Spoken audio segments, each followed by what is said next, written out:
Greetings everyone and welcome back to 365 Days of Prog. Today we're going to be reviewing 14 Octaves by Yoni Rechter and Avner. Hi, my name's Naomi. I'm an avid progressive rock fan, but I'm a long ways from knowing all the prog albums out there. But this year, I'm gonna give it a try. This is 365 Days of Prog. I'm not gonna say a lot about this album except for the fact that this one really caught me off by surprise. But that's all I'm gonna say for now. Enjoy some of my favorite bits from this album.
So let's talk a bit about this Israeli album. It is no secret, you all know it, I am from Israel, and thus it's really fun for me to actually get to experience a native album. Now this album is called 14 Octaves, and that's because seeing as this album was composed and written by two keyboard players, if you take the keyboard of one piano which consists of 7 octaves and you have 2 players, thus you'll be resulting with 14 octaves. And let's talk about these 2 players, shall we? So I'll start off with the one that is mostly known in Israel society, and that is of course Yoni Rechter. Rechter is mostly known for being a jazz pianist, but he has made several different types of music from several different types of genres in music, and he is mostly known for collaborating with a lot of various people, like-minded people in the jazz and fusion community, but also creating his own songs which were actually pretty successful, and some of them even became hits, and one of them is actually found on this album in particular, and that's the track called Angel's Tears. Now this is entirely unrelated to what we're doing today, but for my international viewers, which is basically 99.9% of you by this point,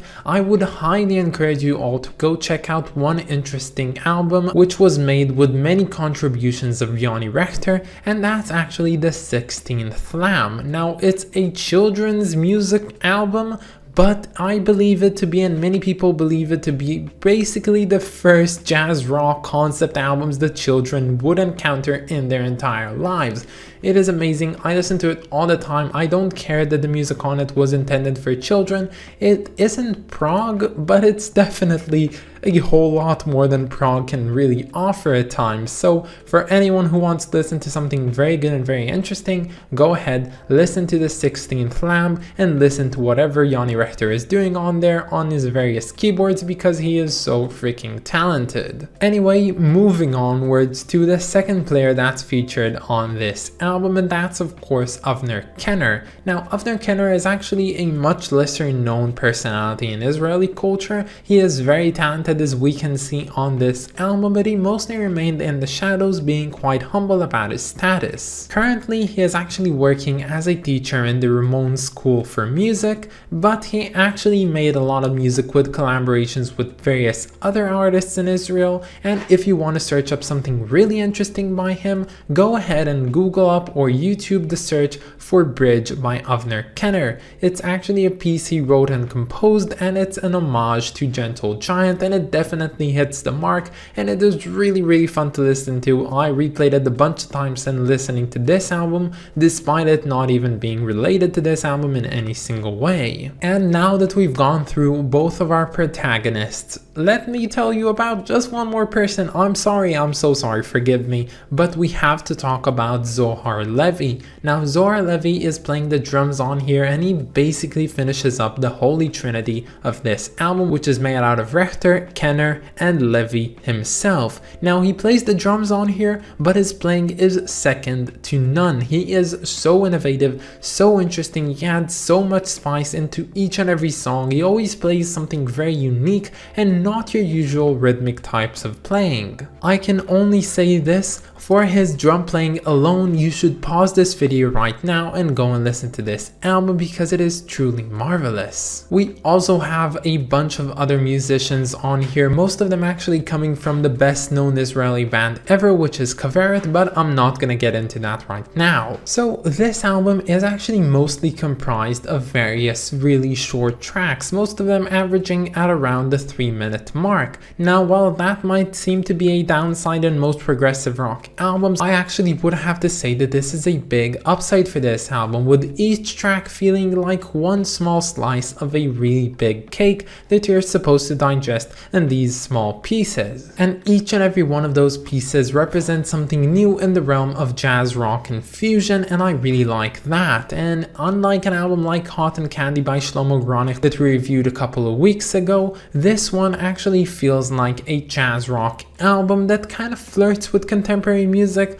unlike the other album which was definitely contemporary and only at certain points did it flirt with the fusion part of it. Now this album features a lot of songs with singing on them, but it also features 3 very interesting instrumentals. The first one being a segment with me, which is a really nice one, the second one being Fa minor segment, and the third one being called 7x3. And all of them features some really amazing melodies that go ahead and feature the combination of both Kenner and Rechter on the piano simultaneously. Now these guys are just second to none. They always seem to do the most harmonious types of playing, and they always seem to have this sense of balance within them. If one person might be playing the piano, then the other one might be playing some sort of analog keyboard like the Moog or the Mellotron or the Hammond, and at certain times one of them isn't even playing, and that's only to amplify the fact that for a while there's only one person playing the piano, and when the other one comes in, it's just all the more impactful. And as I mentioned with Zohar Levi on the drums, this album is skyrocketed to a godlike level. And you know, I wasn't expecting the slightest bit of it. I didn't think that this album was gonna really interest me at all, and yet again not even wow me in every single way,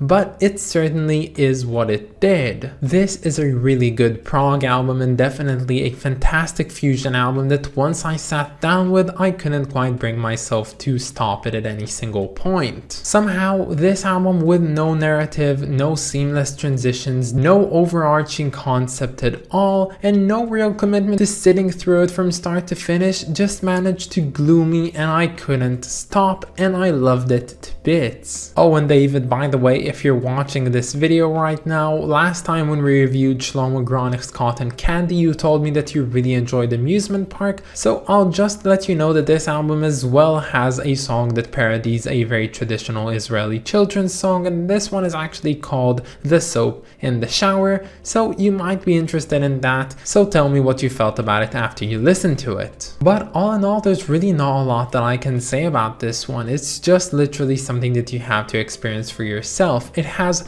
so many interesting songs on it, they're so wide, they're so widely ranged, and it's so fun to listen to it, and really there's no commitment to this album, but it's really just fun to start and finish it in one sitting, and it's actually not that long, so it's not that hard.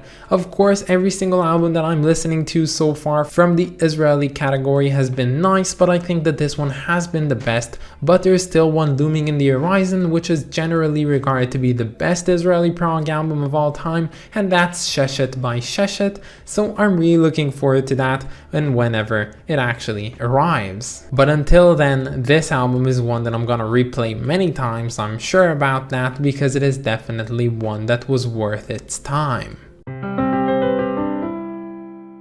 The cover for this album, on the other hand, is definitely quite lackluster, but when you look at it, you start to realize that it doesn't really aim to be anything special when it comes to the artistic side of things. So you basically have a picture of Rechter and Kenner both sitting at a cafe, and then you have a lot of information about this album, and definitely you also have the information in English because you gotta get that international viewership, am I right? But yeah, there's really not a lot about it. For anyone who doesn't know Hebrew, it's written there in English. It basically tells you who's found on this album and not more than that, but when it comes to this album cover, this is really all that I've got. So yesterday I reviewed Plus 4626 Comfort Zone by Beardfish, and I gave it a rating of 8 out of 10, and I felt really bad about it because I wanted it to be a perfect album, but it just wasn't. But when I thought about that, I thought to myself, you know what, the next time I'm gonna have to give an album a rating of 8 or more than that, it'll really be hard for me because I'm basically saying that something is better than Beardfish, but I wasn't expecting it to come this close,